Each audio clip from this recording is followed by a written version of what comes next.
is expecting you. If it isn't little Will, straight to your handler. And I didn't even have to whistle. Mizora, I've had enough. You owe your life to me. Time to end the pact. Feeling cheeky, are we? Most unbecoming. Heard about your father. The Absolute's puppet. A damned travesty, if you ask me. He's upstairs in Worm's Rock, ordaining Gortash as Archduke. A splendid party, I hear. Perfect for crashing. Go on up. We'll talk after.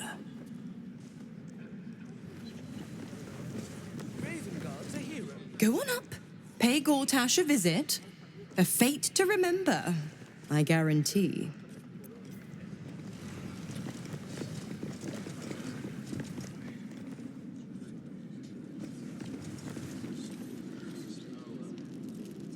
Now, Ravengard is a letter. Lord Gortash is expecting you.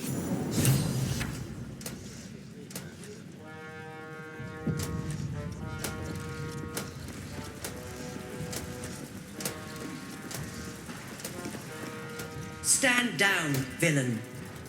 In the name of the Steel Watch, aggressive action will not be tolerated in the presence of the patriarchs of this proud city. The Steel Watch appreciate your cooperation, citizen. Dearest patriarchs, dearest Ravengard, what a moment. The Blade of Frontiers graces our halls, and is wearing his devilish best. My father. He's here. Crawling back from his bloody disgrace. It's my favorite assassin. Gods, you're a sight for sore eyes. Orin told me she made a fool of you, but I should have known you wouldn't go down that easy.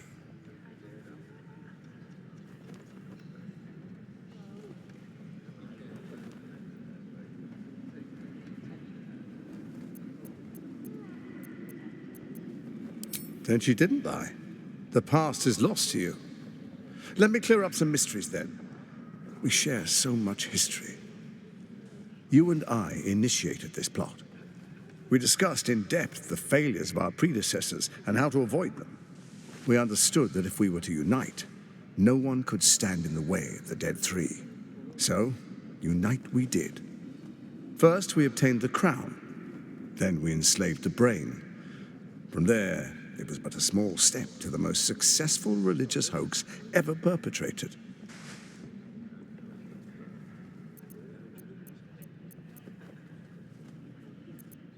It seems so. In Baal's name, you set your bloody daggers to cause panic in the streets, killing in the Absolute's name. You would have carried out that part of the plan had Orin not ruined your hard work. Next, the threat of the Absolute's monstrous armies formed by Merkel's general, Ketheric Thorn. In such circumstances, people crave strong leaders. Leaders that bring law, order, and protection. Leaders like me, Bane's unyielding hand, author of justice. You are soon to witness the people of Baldur's Gate granting me complete power over them, all out of fear of the Absolute. The faithful will do anything in the name of their god.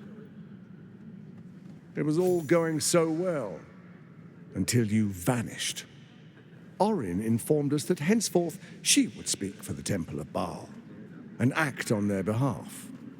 But she made a mess of things. Unlike you, she cannot control herself.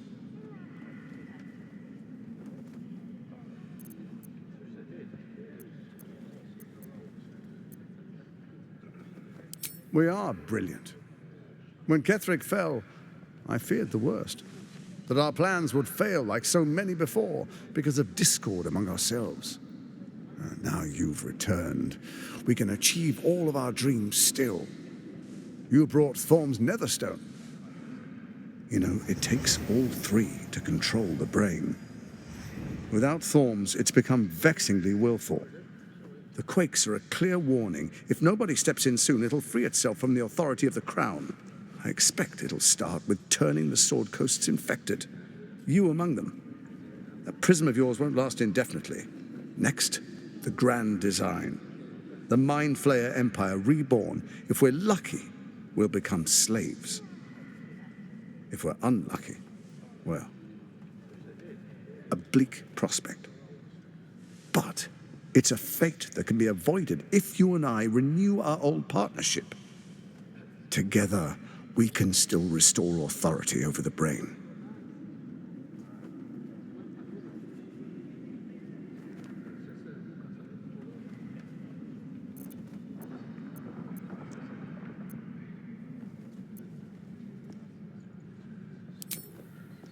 There's an old wisdom. A brittle alliance can never be mended. It can only break. With Ketheric gone, Orin proves treacherous. She wants the Netherstones for herself. She only cares for blood.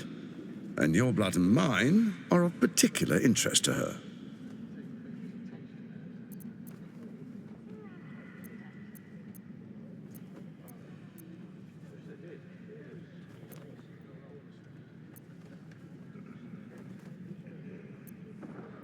You've met her assassins. Efficient killers, by all accounts. I know you survived previous encounters, but she won't relent. Orin changes shape faster than you and I change clothes. You know, she's tricked you before. She's targeted me as well. I'm well protected, but she's extremely good at what she does. If Orin obtains all 3 Netherstones, she'll plunge the coast into chaos and paint the city in blood. I can't let that happen. I want to lead this city to glory, not scorch its earth. So I turn to you, the former ruler of the cult of Baal.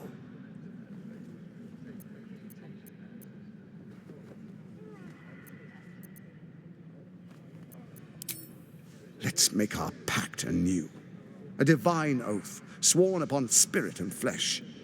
I do no harm to you, nor you to me.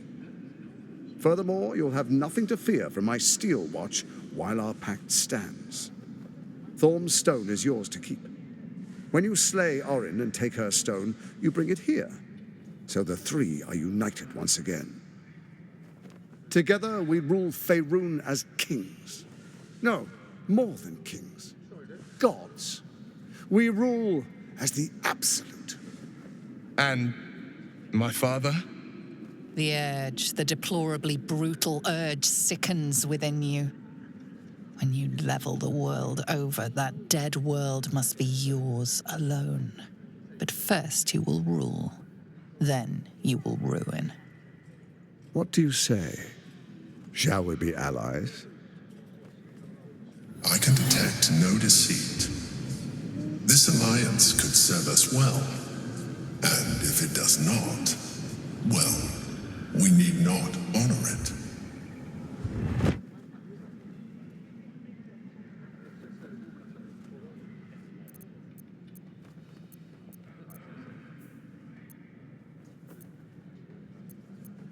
What a shame to refuse the power of a god.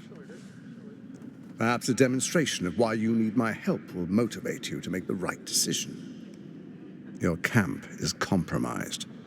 One among you is an imposter, a faceless. Who, I can't say. I'd suggest a thorough investigation. You'll find I speak the truth. An imposter? But who in the hell's... Let this be a warning. Orin will be your downfall, or you will be hers. We make an alliance, and you will be the victor. I will give you time to reconsider. Tread carefully. Remember, you must do what it takes to survive, even if it means striking a deal with the enemy.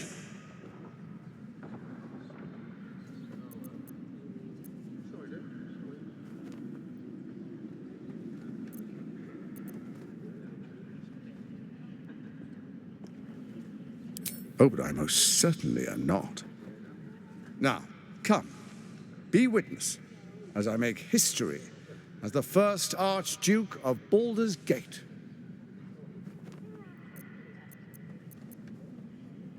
You will follow me, and you will show due respect. Distinguished dukes, patriarchs, dearest Ravengard, I will heed your call. A new chapter begins.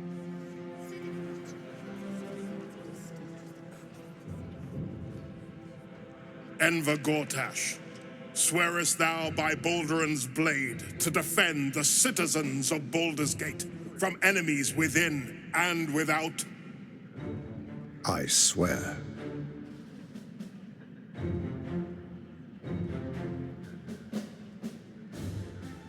Swearest thou true faith and fealty to the same, by word, deed, and decree, so that none may suffer?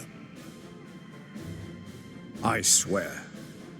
Gathered guests, grant ye consent?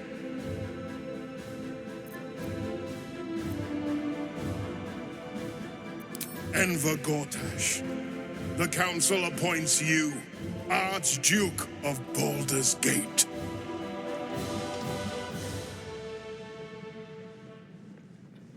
My friends, the Steel Watch stands ready. Let its blade fall on any who would diminish our city. And you, honored guest, will find me in my office above when you return. Do not come empty-handed.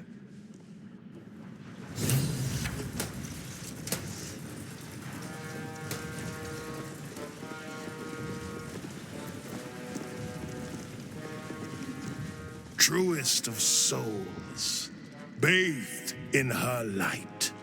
There is a fleeting connection. Your parasite communes with his, then falls quiet. Father, my dearest boy, the hells have touched you, but you've come to me just as Gortash said you would. A true soul, no less. Father and son, unstoppable generals. You and your allies will usher in a new dawn.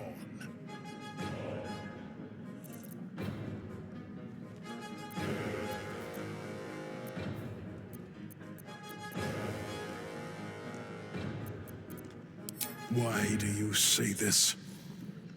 Only the shadows would name the sun a tyrant. Faerun suffers in darkness. Tyr has abandoned us. Helm's Eye has strayed. But Baldur's Gate will soon burn bright, a beacon to light the heavens. And it will be Gortash who ignites the final spark. No. This isn't him. This is the tadpole talking. For a brief moment, uncertainty clouds his mind, then dissipates. The astral prism vibrates in concord. What nonsense is this? The prism quivers once more. Ravengard falters. As I said, Baldur's Gate will ascend. Torill's first and only grand city.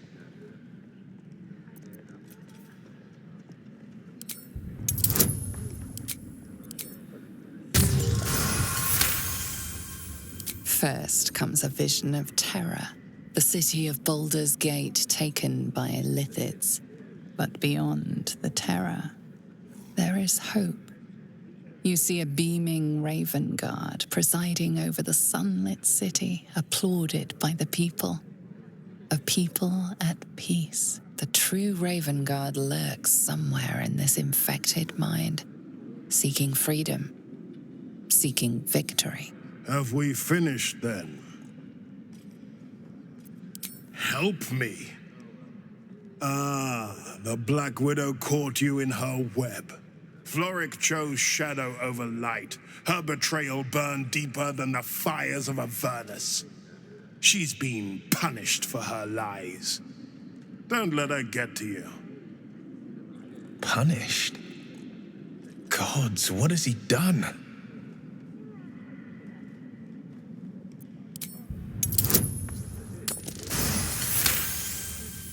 Within Ravengard's memories, you find Councillor Floric. She is confined in a cell right here in Worm's Rock. The sun rises, true soul. Are you ready?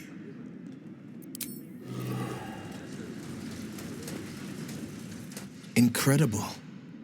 To hear my father's voice speak those words, like a stranger wrapped in his flesh. But there's still a glimmer of him in there, calling for release. I feel it. I know it. I won't let the Absolute keep him. This is my pledge.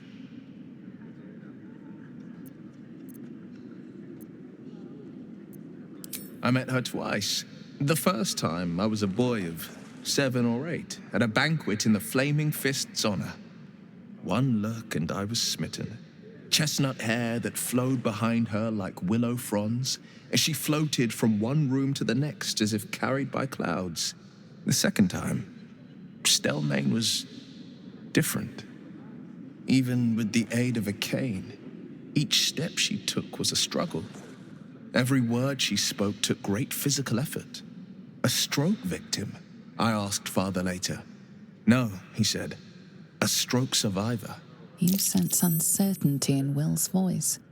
He questions his father's explanation.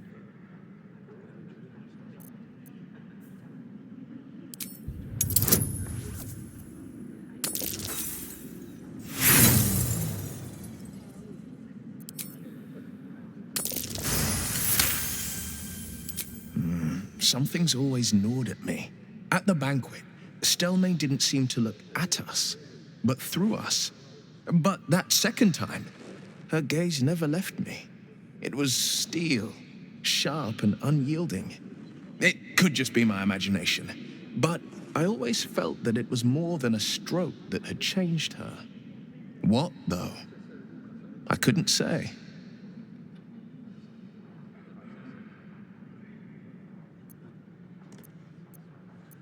Not a tragedy, a calculated cruelty. Think about it. My father was tadpoled. Stelmane is dead. The people are frightened and the council's in disarray. To exert control, you must first sow chaos. A tyrant's strategy, as father would say. These murders aren't random acts. Someone powerful is guiding the killer's hand, and the city is made weaker for it. Hells. It explains so much. Listen to me. I knew another like you. Gorion's ward. One of Baldur's Gate's great heroes. Baal's blood ran through their veins too. They burned away their own darkness with their own inner light. They chose courage. They chose honor. And so can you.